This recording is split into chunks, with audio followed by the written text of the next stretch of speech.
it if I want it. Gotta make to myself a promise. I won't quit, keep going till I got it. I won't give up till I'm on top. Yo, no, I ain't the type to give up. If I do something, man, I do it till I get what I want. I turn a business out of nothing into something I love. I got a poker face, but honestly, I'm not one to bluff. I flip a switch, never miss, man, I always stay up. Don't let them see you, bitch, always have a plan to stay tough. This life ahead of you ain't easy, it was built to be rough. But that's what makes a personality, is tragedy, bruh. So keep your head on your shoulders. Now we ain't out here moving rocks, we out here moving boulders. Now we ain't getting posterized, we out here making posters, and we ain't got nothing to hide. What up? What up? What is up? You're here at Sports Money. It's New Money Monday. I'm your boy, Mikey Money, a.k.a. Pimp Slap P.O.D. You're watching this pre-gaming piece up, and here the only spot you can find all that last-minute information necessary, leveraging tools, technology, and just flat-out experience to help you guys make informed betting decisions. How about that? I was just laughing. I saw my guy Gerald Jones comment in the chat. You guys, happy Monday to everybody. For the mothers that were out there, for the fathers that did their best to treat their mothers and wives to fantastic Mother's Days. I hope everybody did have a great Mother's Day. It was nice up here. I had a great Mother's Day. Got to spend a little time getting her done with good old moms. And I'm seeing that we're being, I thought that too. I thought we were getting hidden too. That's why I spend some time trying to update the different ways that we communicate. The show is out there. Always keep your Twitter notifications on here at Sports Money Wins. But thank you, Skunt Blaster, for pointing that out. Woo! Ah, man. I done told everybody, don't miss UFC 315. I slammed the last three main event fights. Listen, prelims, I'll admit, it's a crapshoot. I got too much going on, right? I don't spend all that time watching 15 hours of these guys' fight tapes when they're fighting in Kazakhstan, right? But don't mess with me in the main event. Stop it. Don't do it. Shouldn't do it. I don't know why you want to do it. If you've been watching this 2025, my main events, my main card, the pay-per-view ones, the main one that starts at 10 p.m. Woo! This is the first time in a long. So I told you guys to some degree how I manage the bankroll, and you know where you want to start taking cash out because you don't want to keep too much in there. If you keep too much in there, you start getting the eyeballs on you. And if you start taking out too much too frequently, you get the eyeballs on you. It's not about burning bridges with these books. It's about growing this partnership, as our friend Mr. Babakitis has said on Fridays now for a couple of weeks in a row. I might have broken my own rule. After the what was it there? Oh shoot, I can't even think of the name of it. I'm just so excited about it. Anyways, I zipped out I just took a bunch out. A whole bunch. Took a whole bunch out. A whole bunch. I mean, comma, good. 45 minutes later, I tripled up the takeout. Almost tripled up the takeout. In an hour. In an hour's time, it was over 5 digits. Well, it was a healthy 5 digits coming out. And that ain't no joke. It felt good. It looked good. It won nice. It felt great to wake up on Sunday morning knowing we smashed them bookies. I put all that action out there for you guys in that UFC playbook. So I hope you're checking that out. We'll have to do a poll and see because, we set it up every week. We want to make sure you guys are getting it done. Getting plenty of information you need to be able to be successful with us when it comes to the UFC. And there was no reason that you guys all couldn't have cashed with me. Listen, the dog in the co-main event.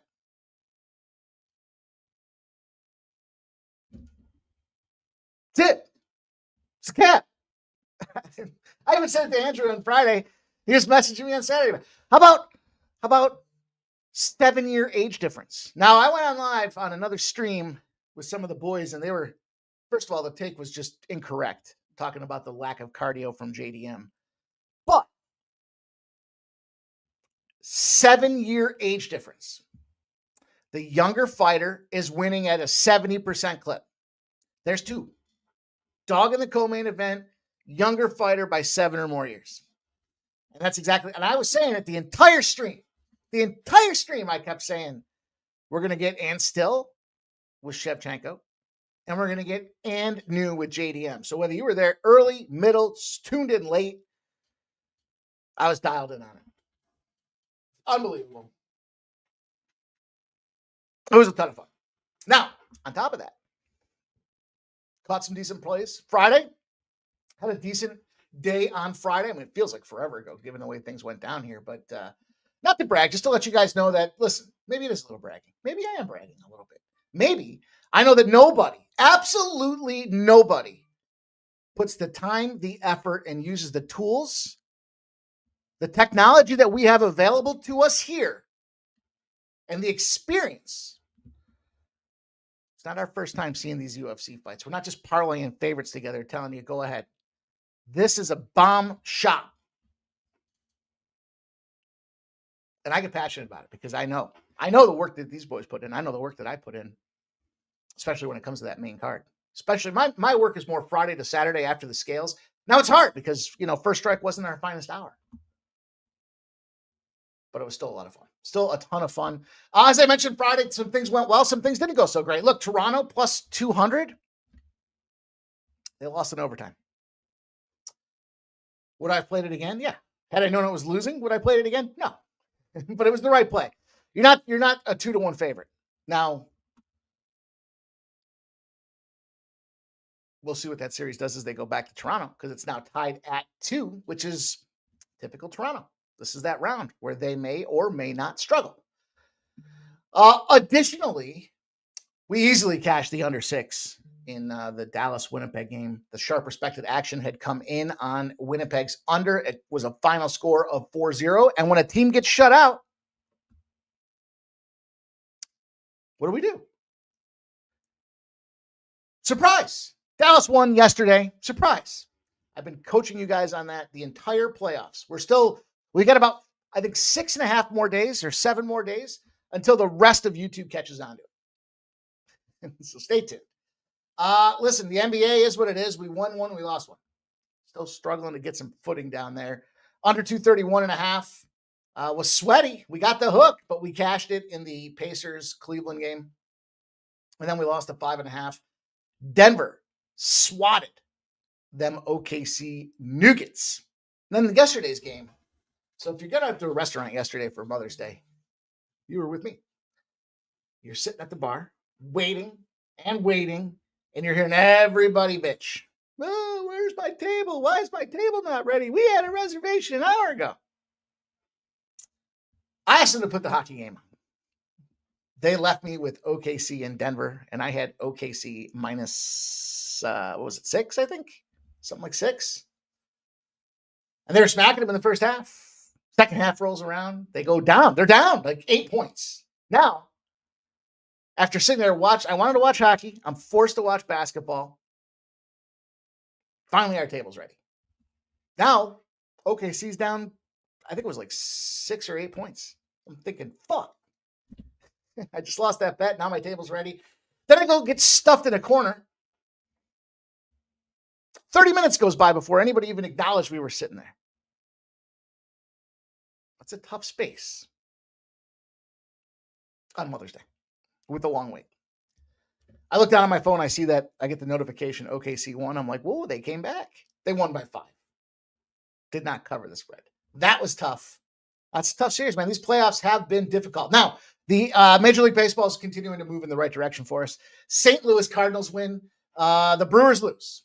Boston loses. We did parlay Houston and the under 8. We got a nice easy winner there for a plus 150. And we cashed the over 10. That was 14-11. The Diamondbacks and the Dodgers down there in the desert. So that's the way the Friday turned out. Of course, I mentioned Saturday yesterday. Was just a fun recounting all the cash from Saturday. Difficult day across the board, really. Got the first game. Obviously, we talked about this when a team gets shut out. Now that's in play tonight. So we'll be looking at that spot tonight. When a team is shut out, they roll back. They find a way to be victorious. I'll give you the numbers. I got behind it. And then the Panthers, beating the Leafs. What sucked about that game is the Panthers scored in the first period and then no goals until 5 minutes left in the third period. So I was on Toronto again. I'm not laying $2 and change on the Panthers. I'm not doing it. I don't care. Not the right spot. But it was still a long, drawn-out spot to lose. So it is what it is. We roll on today. Again, new week, new money. It's Monday, and we're ready to get to work. So it's that time of the show. You guys know the deal. Terrific job with the engagement last week. I told you guys, everyone should get a recap every so often, hear an update. And two big updates. One, 25% increase in views month over month. You know how fucking impossible that is? I mean, it wasn't like it's not like we're going live and there's 8 people. There's some channels out there that do that and they don't care. We don't go live with 50 people. I mean, look, 25% growth got us over 50,000 views in the last 28 days, which is fucking remarkable. And I appreciate you guys for that. Now, what's contributing to that are the thumbs up and the engagement, the comments. The comments, furthermore, have led us to being one of the way that people stumble on us here now is through the homepage on YouTube. When they click on sports, if they're sports enthusiasts, if they've got sports checked as their favorite button behind the scenes, Sports Money pops up. And that's attributed to you guys. Thank you for being a part of building this community, doing the work. Like I said, I love to give everybody a benchmark every so often, or a report card, I guess, or a scorecard is probably the better. Report card's got a negative connotation to it, doesn't it? A scorecard. And the scorecard is, they still trying to figure. I know people are still just now talking about, what are we going to do? Well, listen, we use leading indicators. They using lagging indicators. Go Google it. You'll see. When you get a lagging indicator, it's too late. Can't do anything about it. But if you use the leading indicators, you can adjust and make augmentations to affect the outcome of the overall scenario. And that is what we're doing here at Sports Money. We added some new technology this weekend. I'm excited to use that to further incorporate what we're doing here across the board for you guys, trying to give you guys, so we spend a lot of money on all these different tools and things that we have access to come up with winners. That's why we have a higher than standard winning rate here, whether it be Ramon's show, my show, the golf stuff that we do with MMA Jeff, or the UFC when we get rolling on Wednesdays. Of course, Andrew on Fridays, VB and Ramon Scott on Tuesdays, and then our big Saturday shows. It ain't no accident. So to keep that thing going, to keep this grind rolling in stream, you guys know the deal. Thumbs up buttons. We love the member contributions. We love the donos. Donos are good. Gifting memberships, helping spread this thing and grow this community, giving new members access to the tools like the playbook that we put out there for you guys every week. Those are the types of things that certainly help us grow. But in show, thumbs up, post show, comments. I think what we're going to do, because this is the last week until Memorial Day, they always take the UFCs off for the holidays, for the federally recognized holidays. So what we will do here is we will have a giveaway this Saturday. And every time you comment on a post, you will be entered in the giveaway. That's what we're going to do for Saturday. It'll be our last Saturday show for a week. We'll be off for the holiday. Then we'll be back. We'll be ready to attack. But why not have a giveaway? Not have some fun? Let's keep broaching this thing. Let's keep busting it up. Let's continue to disrupt the business that is YouTube here in a professional manner by way of making comments after the show in the comment section on the videos. You can make multiple comments. I'll answer you multiple times. That's the way we're going to do it. But before we get rolling here, you guys know the deal. Smash that thumbs up button if you haven't done so already, and we will push this boat off the dock and begin this harbor boat cruise. How about that?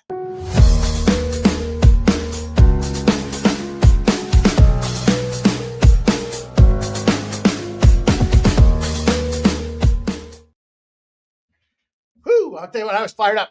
I was fired up to get to work today. Cashed in a tennis play this morning. Thanks to my guy, Ramon Scott.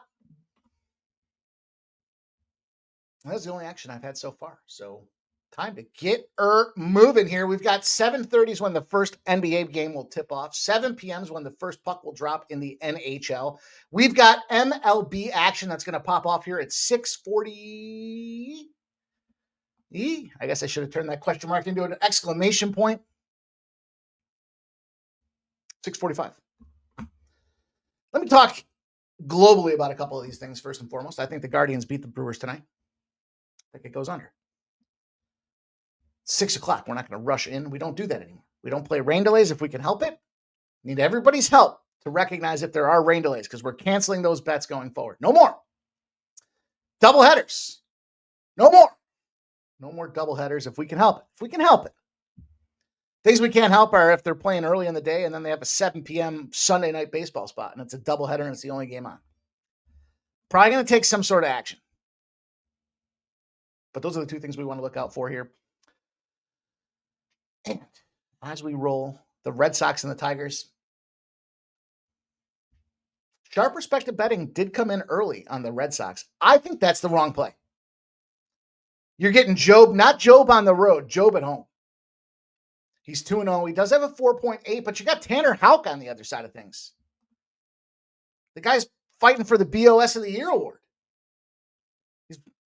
Now, I mentioned, obviously, Houck's number's not the greatest here as of late, but I just don't think so. I mean, you're bringing him back home. You've got a Red Sox team that's kind of been road weary, and if you fade the Red Sox in the home opener of a series, you're 47-23. You take the home team off a home loss, you got 29-18.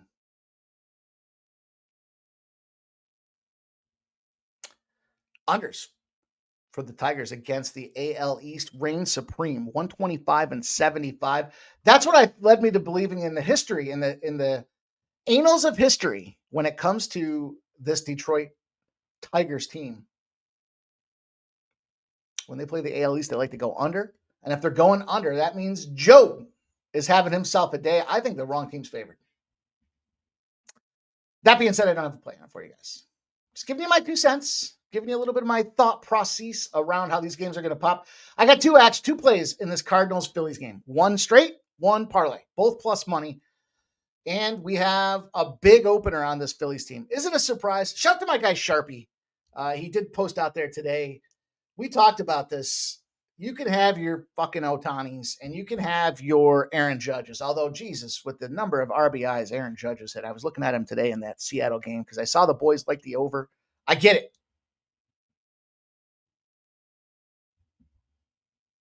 I can't get there. Speaking of that, let's look at this here. Jover like the Yankees Mariners over 8. Our guy Gerald Jones. Catch up here real quick. I got myself so excited. I got out of rhythm. 12-1 NBA. Second run. Best bet. Boston. First half -3. And he's going to tail Jovers. Yankees over. Sorry, boys. I got out of line here. I saw this. Joe Dubs here. Gerald Jones was giving me the track in his New York State lottery. He's up $532. Take 5. Shout out to Ignatius Penny Feather. Here's Big Scott's action. This is what up? What up? Oilers -1, Braves -1. Celtics double result. Check to Skunk Blaster giving me the heads up that they are shutting us down. I see it's picked up now. Yeah, sometimes the lag's there. Sometimes it's a StreamYard-oriented lag too. Shout out to Old E. Gerald Jones says, hit Straka. 33-1 golf. Listen to 4 Pods, been betting golf for 3 years. Hey, we caught some golf. Straka was in one of the guys that we talked about with the lineup. Some top 10 and top 5 action. Justin Thomas for me was plus 465, I think, for him to come in the top 5. So that was big money. There's Zoe. Congratulations on UFC success. Super square and took a bath. Got crushed all weekend. UFC, Oilers, Stars, Panthers. Oh, man. That's not what we want to hear. Desperately need your help this week. We'll get there. Yeah. Yeah, I heard people saying that he had gas tank issues. It's the most ridiculous breakdown I heard. Robert McCormick's in the house. Peter Gracia is here. Jerry Davis says, I haven't won on any UFC pods, but I don't know or really give a shit about the UFC. I was just trying to get some cash. That's how I started. Then it's like adrenaline being pumped right into your veins when you watch a dude kick another dude in the face. Did you see what's his name get his fucking head dented? Oh my God. There was a definite dent left in the guy's skull after they were done. Scum Blaster. Guardians, Phillies, Diamondbacks, Moneyline, parlays. What I'm riding out tonight. So says, yeah, that happens. Got too comfortable. Yeah, it's, you know what? We're all guilty of that from time to time, my dude.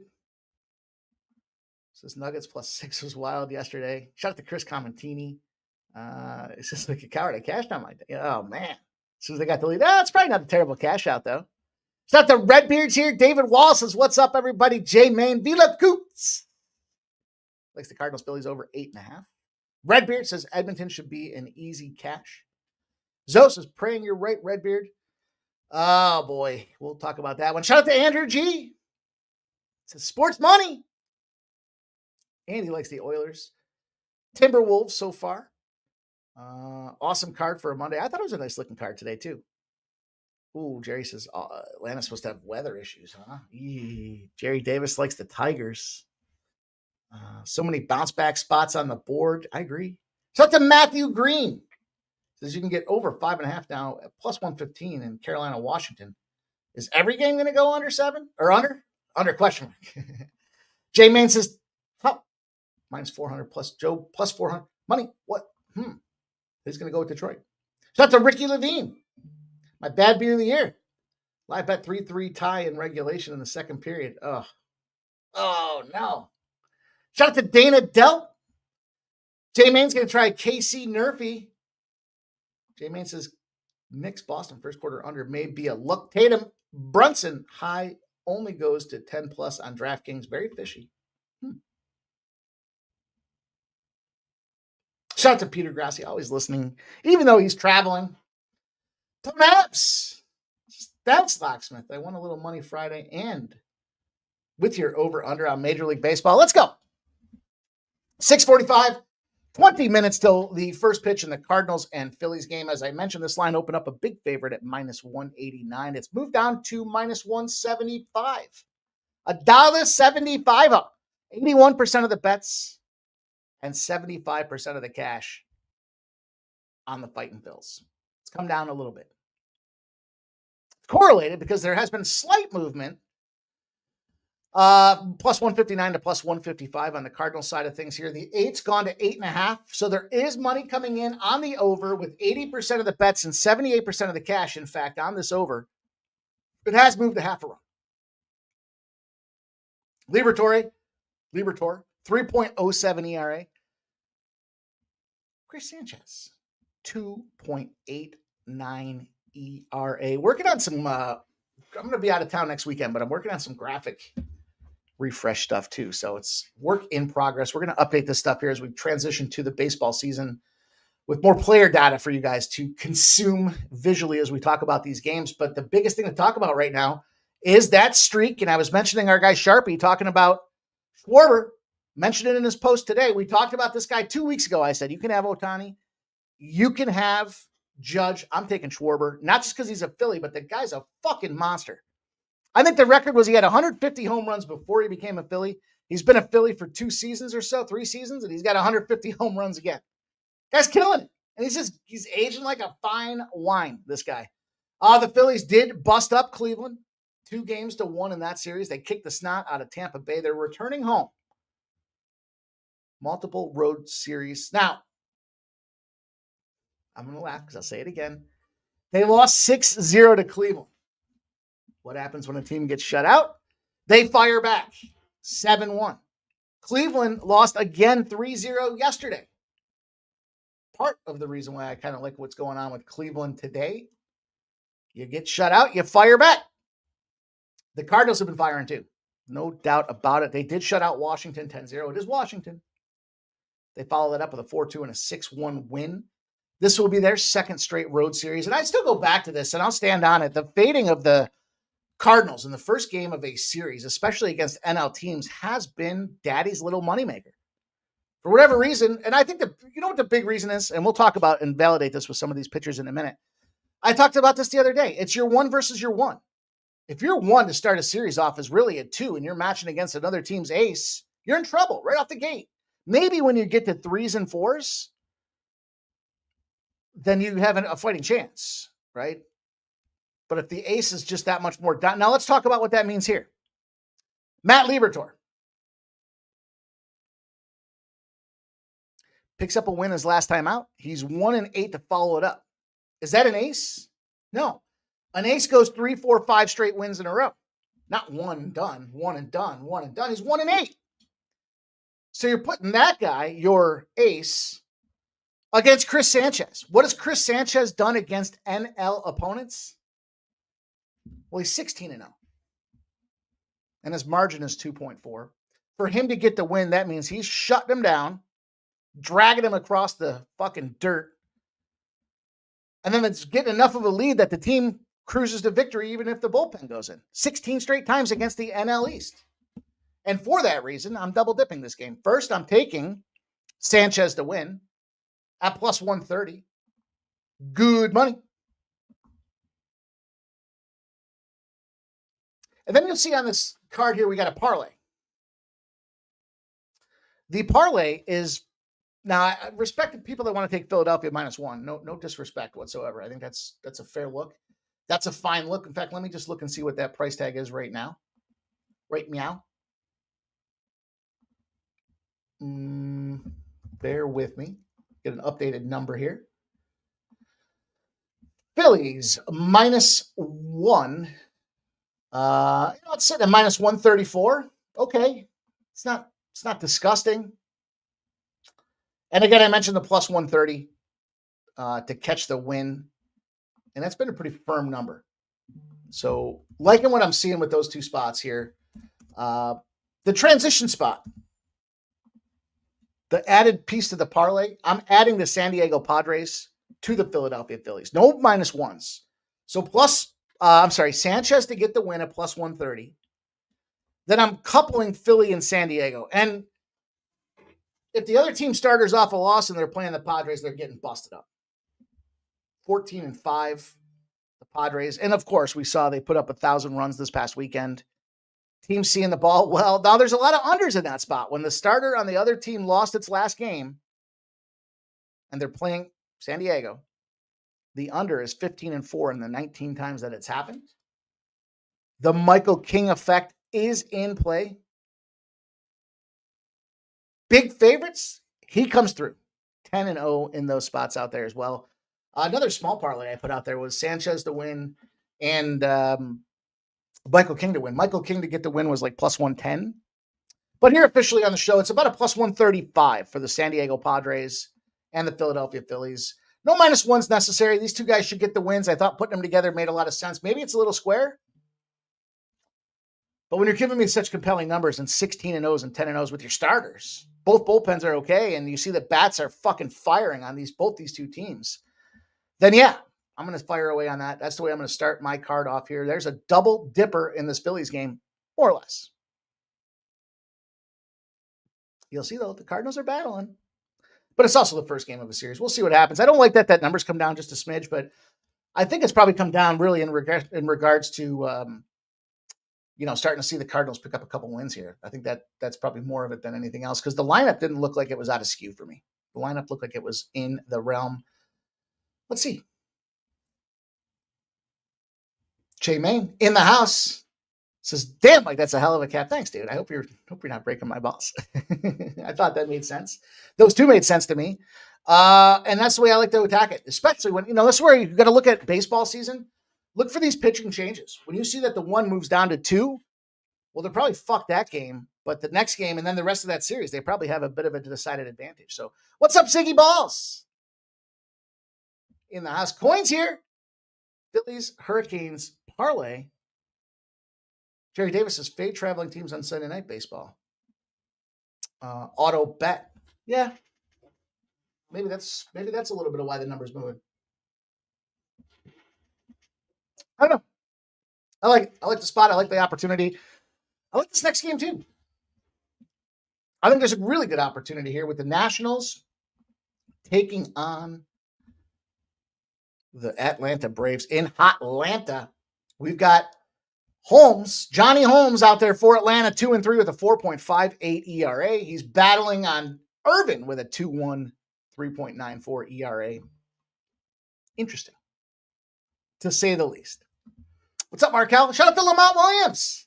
What's up, Lamont? Haven't seen you in a minute, my dude. I hope you're doing well.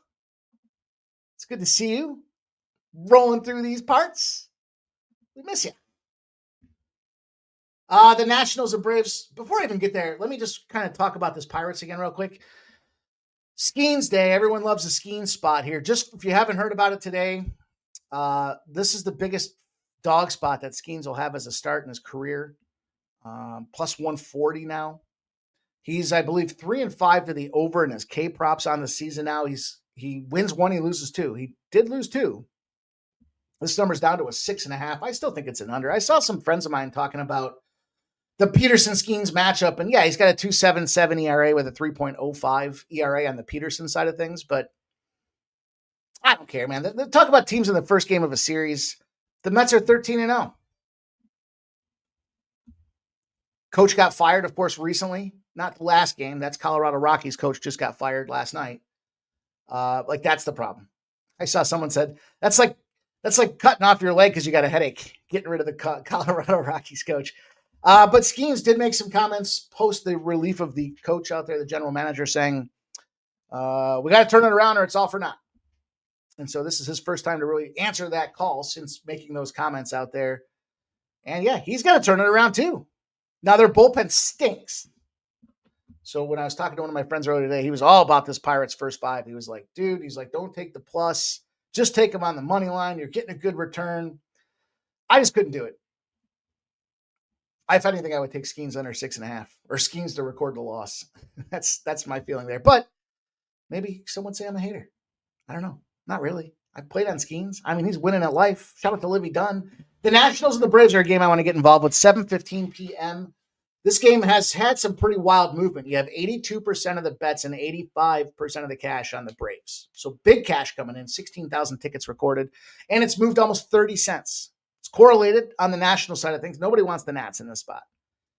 Total's gone from 86% of the bets and 90% of the cash. Has not moved. It's got slight juice on the over 8.5. Slight, like a nickel. And again, I mentioned Holmes and Irvin. Holmes, 4.58 ERA. Kind of struggling. Now, it's not just his fault that he's struggling. I'm not going to give him a pass, but he does have a 3 ERA at home. So 4.58 overall with a 3 at home. So he plays better at home. He did go 5.1 innings. So he did get into the 6th inning the last game. He allowed 7 hits and 4 earned runs while he was in there. But that was against the Reds. And we were banging away on that under in that series, right? I think we got 3 of the 4 unders in that Reds and Atlanta series. And with all fairness, he may be at peace, POS, but he goes deep. April 14th, 7.2 innings. April 20th, shout out to 420, 5.2 innings. April 26th, 5.2 innings. May 2nd against the Dodgers, 6 innings. Held them down to 4 hits and 2 runs. Guy's not a total piece, especially at home. On the flip side of things with Irvin, he plays for the Nats. And that's going to be his problem. 3.72 ERA, so he does elevate just a little bit. I mean, he's pretty consistent. I guess that's not really fair to say. And his last 7 days, he's coming off a spot against Cleveland. They won 10-9. He gave up 4 hits, 2 earned runs. The reason I'm kind of focusing in on that is because when you look at these 2 spots, I do see the rain. I do see that 24% chance of rain. I don't love it, but I see that we don't really have the movement to the total like you would expect. And why? I'll tell you this, Washington doesn't live up to their end of the bargain. Now, there's some guys you don't want to be involved with. They've got some guys going to the injured list when it comes to the Atlanta Braves. And it's just in general, it's a tough team to back right now because you're catching shit prices on them. Olsen stays consistent. He's been kind of one of the, if anybody's been the straw that stirs the drink. I mean, Riley's inconsistent. This is just a tough team to back right now. The way I decided to back it was the under. That's it. If you look at Washington here, as a road team, against divisional opponents. They're coming off a loss against an NL Central in a series opener, or a series loss, rather. They're 11-11, so they're 500. There's not enough of an edge there, but it's the under. 18-3 to the under is this national spot that jumped out to me. I'm good fading away. I faded these fuckers against the Reds the entire last series. I have no problems fading the Braves. I just need the pitchers to do their job, and I think the consistency that we can see in the tail of the tape is that these guys will go. They'll get their 5+. They won't, maybe they let up 2 runs each, but we got an 8.5 on this thing, and it's even money. That to me was what caught my attention when it comes down to this game here. For whatever reason, after they leave an NL Central team, they tend to struggle out there. I'll take them. I'll take the under in this game. Give me this one. This one right here. Let's keep her going. Let's pick up some pace. Oh, fuck.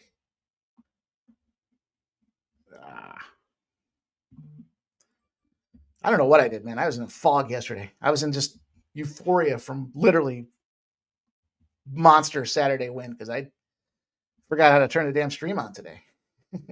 and then Twitter not cooperating. Here's that spot I was talking about with Colorado and the Texas Rangers as we fire off this one here. First game since the Colorado Rockies coach has been relieved. General manager. I call him a general manager. I don't fucking coach. He's coaching. He's setting lineups. He's putting assistance on players for development. He's the coach. But if baseball wants to be unique, fine. Dolander's a piece of shit. Bonafide, certified, 2-3, 7.71 ERA for this guy for the Colorado Rockies.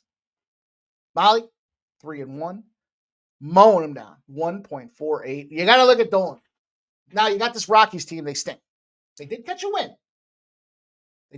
win. Surprisingly. Not surprising. The metrics showed they were going to win after getting thumped twice like that. Didn't play enough on it. And when it comes down to your pitcher, when they struggle, they're not going deep. This guy's a 3-inning dude. I mean, it's not entirely fair to say, but he's coming off his worst start of the year. It was an 8-6 loss. It went 10 innings for the game. He went 3 innings. He let up 5 hits with 6 runs, 6 earned, and 3 walks. Bad enough that you're earning runs. You're letting people on base on top of it. They yanked him after 3. And his ERA, it's not any better. He's a 6.1 on the road. Texas Rangers, though, Molly's been phenomenal. His ERA at home is a 0.7. Think about that. 0.7. He did just come off a game at Boston. Lost that one 6-4. But he's 5 innings plus every game. And he plays better at home. Now, you have to write this one down because it's the left Coors theory.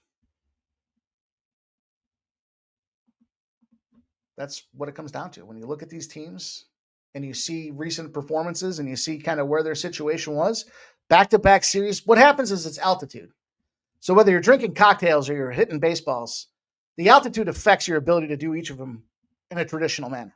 Trust you me when it comes to the cocktail part of things and golf club part of things. When you leave, I wasn't at Coors, but, I was in Colorado Springs. Pellet the golf ball 450 yards. You get down to some sea level spots. It's hard to get that thing to go 300. Also, can maybe only swallow down 2 cocktails before you're completely fucking shit popped in Colorado Springs. I swallowed down 8 cocktails yesterday. I felt fine. Those are some facts. That fact also translates to baseball. I'll quantify it for you guys here in just a second, but definitely keep an eye on that teams. And the Padres do fall under this criteria. Padres, despite that, with the Michael King effect, when it comes to the pitcher, usually they send that pitcher home a day or two early, or wherever they're going a day or two early, so they're not left with that last minute, maybe getting late travel spot. They let them get some rest in their hotel, go about their startup routine because they're pretty important to these games. So that being said, we do have intersecting zeros. First of all, the Rockies stink as a road team. And I think part of that's because they come off a course. Their unders are 3-11 in their last 14 to the under. On the road over the last 4 years. If they came up a game scoring 9 or more runs. So after an explosion of runs, it's the blown load theory at its finest. And we'll talk about that here. How about this? 10-0. Under, non-divisional favorite at home. struck out at least 7 times the previous game. That's the Texas Rangers. I talked about their inconsistency with the bats. Think about it. Your non-division favorite at home. You're not used to seeing that team you're playing, and your bats are pretty cold. You go under. They've gone under 10 straight times in that spot. They've gone under by 2.9 runs per game. On the flip side of things, Colorado. Here's the Coors effect. Listen to this. Non-divisional, same situation. You're playing a team you don't see very often. You had home field, and the total was higher than the current total. So unless you're going to Wrigley and the wind's blowing out, it's a perfect 9-0 to the under, leaving Coors for the Colorado Rockies. And it's 2.6 runs a game. Write it down, highlight it, circle it. When you're capping the card and you see a home series for Colorado, look to see where they're playing next. And for that matter, look to the other teams as well. Now, the Angels stink, so I'm comfortable fading away on the Angels regardless. But I got the under 8.5 in this Texas series here. It was 9. I did see some 9s. Has come down just a little bit. We're going to play on that fade Coors effect, and we're going to move on over to the NHL. We got about 20 minutes till puck drop. Andrew G says, MJ coming to TV as an NBA analyst. Wow. Hey, you know what? That's like the Wayne Gretzky effect. I read a quick, well, there was a little bit more to the story, but apparently Michael Jordan and Wayne Gretzky were sitting around Vegas a couple of years ago having some cocktails, playing some poker. Jordan loves his poker, and apparently, well, I know, allegedly Wayne Gretzky loves his gambling. Although it turned out it was his wife that was placing all those bets. Who knew? She was a degenerate. But Michael Jordan gets his cocktail brought over to him. He tips the girl with one of his chips. It's a $5 chip. So the girl's walking away, and Wayne Gretzky stops her. Says, hey, hang on. He reaches back over to Michael Jordan's pile of chips, picks up a $100 chip, gives him back his 5, gives the girl the 100. He looks at Jordan, he says, that's the way we tip in Vegas. I thought that was a pretty fucking cool story. So anyways, TNT brings in Wayne Gretzky, and why not have Michael Jordan come back and commentate on the game? Guy doesn't need it. Guy's making more money with his shoe deal than anybody else, but I thought that was a pretty cool story. I was like, yeah, man. Wayno knows how to do it. And, shout out to Dustin Johnson. We'll be playing in the PGA Championship this week. He was just at that Florida Panthers game with Wayno's daughter, his wife, Paulina Gretzky. Speaking of the NHL, look at this transition to the Washington Capitals and Carolina Hurricanes. I do this professionally, sort of. The Capitals got Logan Thompson. The Carolina Hurricanes have Frederik Andersen. We know the situation pre-series. It's funny, I was talking to someone the other day about, boy, when it gets into these series, it's tough because you got to say the same things over and over. You do. With some exception, the best goalie in the playoffs has been Logan Thompson by way of save percentage. The second best goalie has been Frederik Andersen. So can these games continue to go under? I think the short answer is yes. You're either going to see, 5 or 6s, I think. I don't think you're going to see an over 6.5 in this series, not with these two guys. The shame will be when one of these guys gets eliminated, we'll see what happens in Jets and Stars, because those will be the best 2 goalies left in the playoffs. So you got the best 2 goaltenders on the Eastern Conference. In the Eastern Conference, you got the Washington Capitals as the Eastern Conference favorites. You got a team in the Carolina Hurricanes that slid themselves before the series started into the odds-on favorites to win the Stanley Cup. They were sitting around plus 400 before the series started. Tough series. I talked about it beforehand. For the Capitals, Carolina's got themselves one hell of a home ice advantage. It's tremendous. I think it was like 34-9 or something like that. They went 3-0 against the New Jersey Devils, and then they won their game, the first game of the series there against the Capitals. So they're 4-0 in the postseason here at home, on home ice. Difficult situation for them to play in. That last game had to be incredibly frustrating. It was 0-0, like halfway through the second period. And then Carolina just flipped the switch and started scoring. I don't know if it was because Logan Thompson got distracted, got distressed. It didn't really seem like there was any. I mean, there were some stupid penalties. We were watching it kind of in between the UFC. But I think they played well. They just, They couldn't score because Frederick Anderson, the second best goaltender in the league, came out there and fucking crunched their nuts. So we'll keep it short. We'll keep it sweet. Keep it right to the point. I'm taking the Caps again. I'm going with the same theory. Why are you plus 245? All the aforementioned reasons. Now, told you guys I was going to quantify this for you. It's a real thing when teams coming off getting shut out. That's what just happened. Think about the averages. In one game, anything can happen, but over the stretch, we know that the Washington Capitals are scoring like 3.1 goals a game.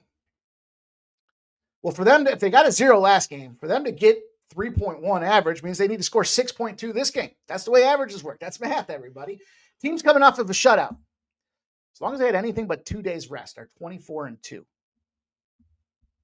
Or I'm sorry, more than 2 days rest. Yes, 24-2 are those teams in the bounce back spot.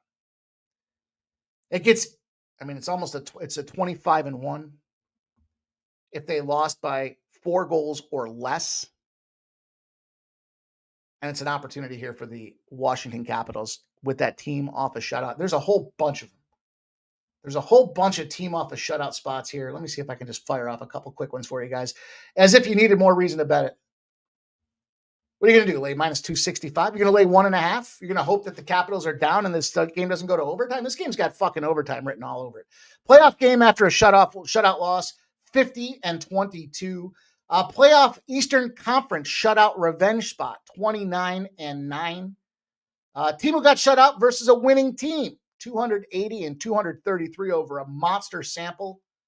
And you're going to lay over $2.50? Not for this program. You go somewhere else. You go somewhere else for that content. I'm going to take the plus 245. And look, we took that plus 2, that 195, call it the plus 200 with Toronto on Friday. I know we took the L, but these teams should not be in that position. There we go. There's my guy, Ramon Scott. There he is. He's burning so hot. The morning steam. 9 a.m.s.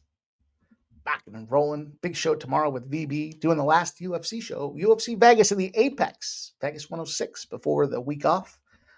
And he says there's a 2-0 spot there. So I'm taking the Capitals. Bounce back opportunity off the, not just bounce back, not just the zigzag, but the shutout zigzag. I just ripped off a bunch of trends on the fly for you guys that all incorporate why you want to be involved in that team. Let's talk about this spot.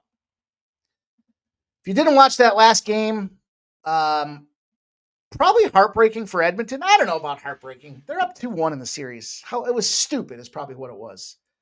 If Leon Draisaitl didn't touch that puck, it was missing the net. There was 0.6 seconds left on the clock, and that game was going to overtime. Instead,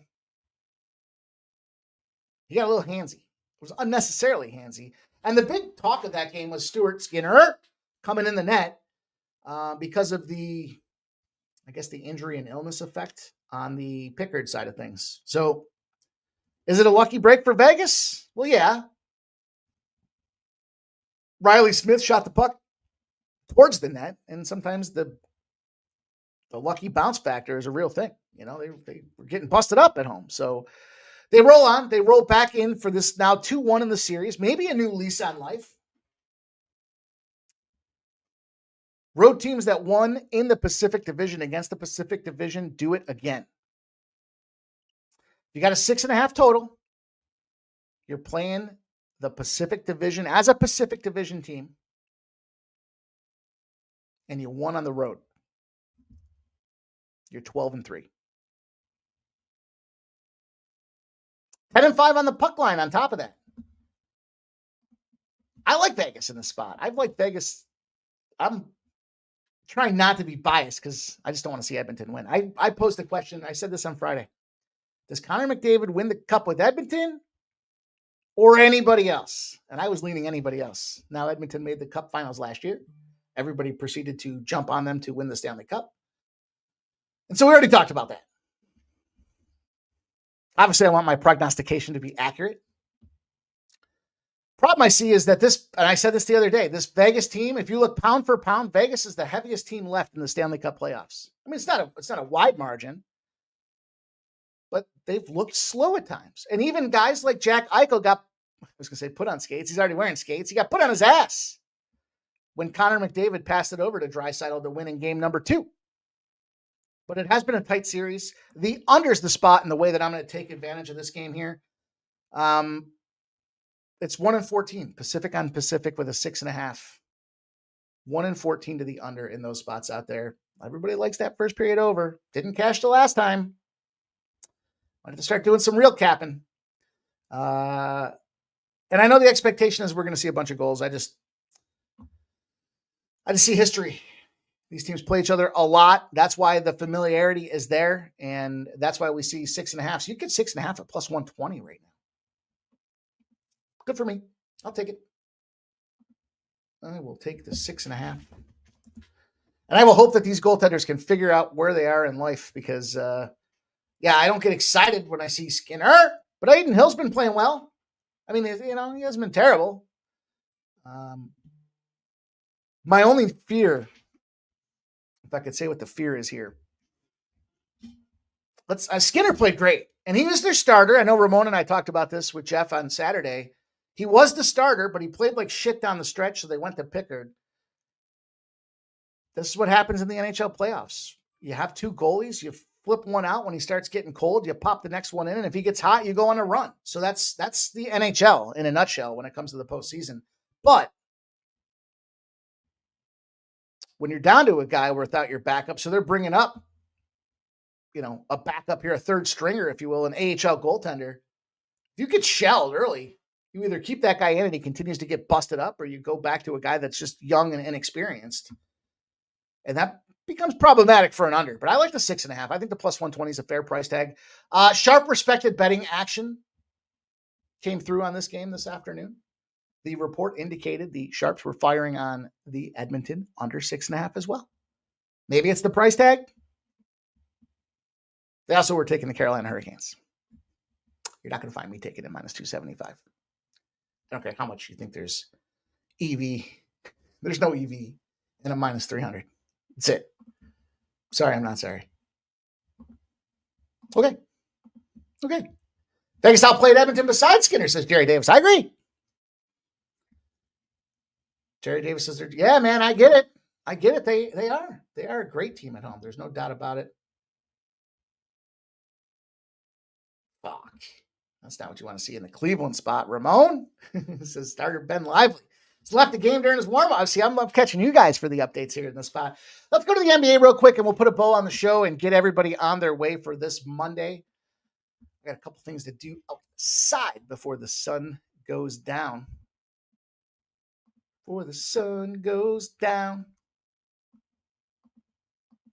Here's a new one for you guys. There's a new one I'll bust out. 56% of the bets and 52% of the cash. 7:30 tip-off in the Madison Square Garden. Boston Celtics with a big comeback win. Actually, not a big comeback win, but staying alive in the series. And they busted them boys up against them New York Knickerbockers, a.k.a. the short pants. And we've got ourselves a situation with this line that went up to 6. It's come back down. A little bit of late regression here. There's a problem that the most bet game on the night is the Boston Celtics New York Knicks. 75,801 tickets in the sample. Again, 56% of the bets and 52% of the cash on the Celtics. It just seems like, okay. All right, you guys like NBA? I knew it. I know it. I see all the polls. I see all the information. 208.5 has moved to 209s on the back number with 88% of the bets and 91% of the cash. And we know what happened. We saw it. The Knicks came back in both games. In fact, they came back 3 times, right? I don't know if they fully came back that last game. They came back twice. First halves we cashed in Boston. Both games, they won 108. The Knicks won 108-105 with a huge second half comeback. And a huge second half comeback in the second game, 91-90. 115-93 was what the Celtics did to them in Madison Square Garden. Doesn't matter that you're home or not. Sharp perspective betting in the NBA. Boston Celtics. 2 days in a row. Now, for what it's worth, sharp perspective betting was on that Cleveland-Indiana game yesterday. The under. I don't know about their totals. I'm not as confident in this sharp betting report when it comes to the NBA as I am when it comes to MLB and NHL. But that being said, a couple things I looked at with this game. Obviously you see these comebacks for these teams out there, and I don't like to see this number dropping. The Celtics were dominating these Knicks the majority of the series.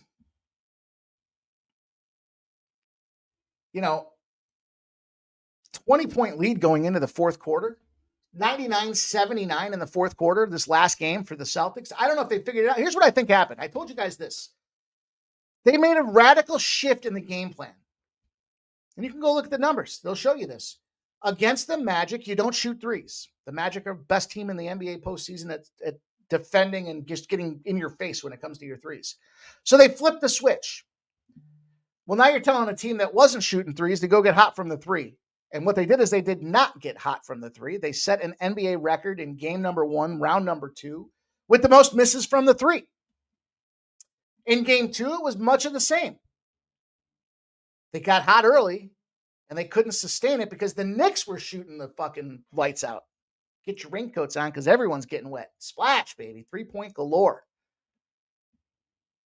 Game 3, they got themselves back into their rhythm. Threes were flying. They're seeing it well. They're playing their game, and I think that is going to be problematic out there. Now, they brought Scotty Foster in. It's only right we talk about Scotty for a second. With the Knicks playoff games last year, Scotty Foster 3-0 against the spread. Scotty Foster effect. I just don't care. I just think this Boston team has shown, and they've dialed it in. They've clamped down with these threes. I mean, they cruised to that last victory, and that's what they are, is a 3-point shooting team. When they're making their threes. Now, the Knicks, first game, were crushing it, but it was because they were, super ice cold, if you will, from that 3-point line for the Boston Celtics. And, you got a situation that we talked about before. When you crunch a team by 20 plus points, you fire on them. After a win and cover, the Celtics do it well at 27-13.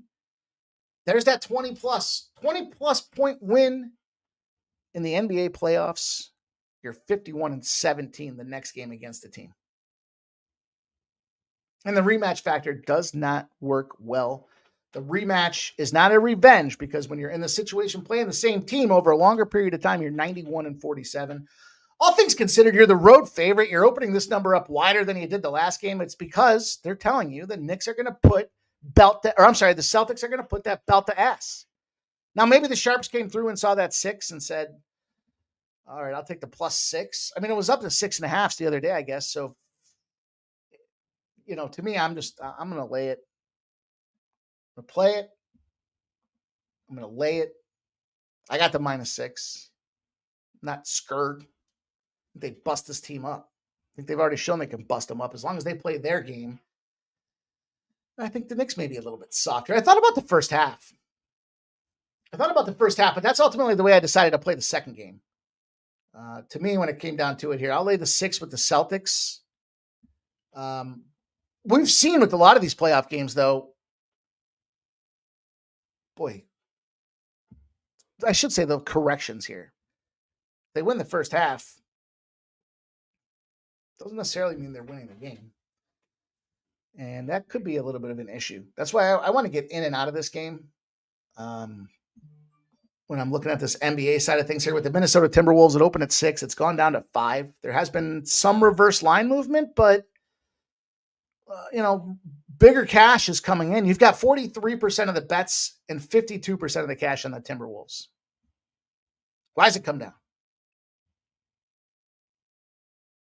Total's not moving. 93% of the bets and 91% of the cash on the over. It ain't moving. It's 199.5. Chase Center. We know the situation with Steph Curry. We talked about this on Friday or Saturday. You probably don't play him until you absolutely have to. They don't absolutely have to here. 5.5 was the number of the last game they covered. In fact, the Golden State Warriors are 3-1 in their last 4 against the number. So, I don't know if you saw this or not. Watch Draymond at the end of that game when he told his teammates the spread was 5.5 and they had to shoot that 3 to cover. And then they shot the 3 and they covered. That really happened. And that doesn't surprise me with Draymond. There's been a lot of talk about Draymond and who he is and what he does and how he rolls about it. But I think that Minnesota, if they were home, I wouldn't want any part of Minnesota in this game. They are 1-2 in their last 3 against the spread. But it's kind of one of those situations where the number opened up at 6. It opened up a 0.5 point higher than what the last game was. And they didn't cover the last game. We've talked about this. We've shown the recourse in those situations. When the books open the higher number, even though the last number didn't cover, they know something. Now, I'm going to break this one down to just the first half. I don't want to fuck around with this full game. I talked about Steph Curry and company. When they want to get hot, you better not be in their way. Playoff favorites coming back off a spread loss when the spread's less than a 7 are 101-48. Break it down. I'm just going to take the first half. Not going to get cute with that full game. Just get me in. Get me out of this thing. If they're getting nuked by 20 points, I don't want to watch the rest of it anyways. So that's where the Vegas game goes full screen. And I say FT T-Wolves. So I do like that spot, though. I think with the books, we've seen it all playoffs. When they give you a higher number than the previous game, you better get involved with them. Books know something. Jerry Davis can take the Golden State money line. Hey, you can have the full game. Not for, and Ziggy wants the board. All right, you guys can have the full game. Have it. Have it. Give me a 3-point victory in the first half. And then Sancho says Golden State Warriors are ass without Curry. Zellface says dogs have been super live. Makes me hesitate, but I feel like the Celtics find their pride tonight. Celtic pride? Celtic Warriors? Danny Green? Check that movie out if you're ready for some Cleveland 70s mob stories. Gerald Jones says a lot of action tonight. Let's go, crew. Yes, sir. Droid Beard says drop down to 5.5. Yes, sir. Yes, sir. Yes, sir. Sancho says the Knicks are 5-1 on the road. At home, they fold to the pressure.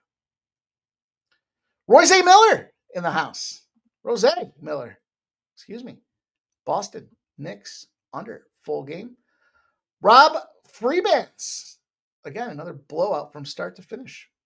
Ramon's commenting the total's moving lower. I think we're good. I think we've covered these bases. We covered literally the bases. We covered baseball, basketball, NHL, and all the rest. And we'll be back here to do her again. I want to thank you guys all for being a part of the show tonight. We've got ourselves a busy week ahead as we build towards a huge UFC Vegas 106 in the Apex. The Apex is where we seem to do it best. It's going to be a lot of fun getting after it with you guys this weekend here. But stay tuned. Get ready. We've got ourselves all kinds of things happening. Tomorrow is going to be a big day. We got Quail Hollow will be the PGA Championship. It's the second major of the year. And so tomorrow's agenda, you can find Ramon Scott at 9 a.m. You'll find myself with Sharpie Bets at 1 p.m. doing the RBI and K-Prop show for Tuesdays. We only do it on Tuesdays, so don't miss it. Ramon will be back with VB to do the VB Ramon UFC preview show. Then we'll get the pre-gaming show going, and we'll follow her up with the PGA Championship, the second major. We'll have the breakdown. Jeff and I will give you our best bets to cook these books. Coming off a pretty good week. Jeff had some top 5 and top 10s. I had a top 5 with Justin Thomas. I think it was plus 465. And we'll run it back again for you guys. So stay tuned. Get ready. Make sure you leave those comments again. Trevor 85, I think it's 1 p.m. Eastern that Sharpie and I will be live 1 p.m. Eastern time tomorrow. So it's a full day here, the full day of programming at Sports Money. You guys leave a comment here. Let me know if you're tailing a play, if you're fading a play, your favorite play. I told you guys, we're going to do a contest at the end of this week. We got to get there. We got to get to 50. We'll say 50 comments. I know we can do it. We've been averaging almost 10 a day. So we got to get there. Get out there, leave a comment, leave 2 comments. Comment.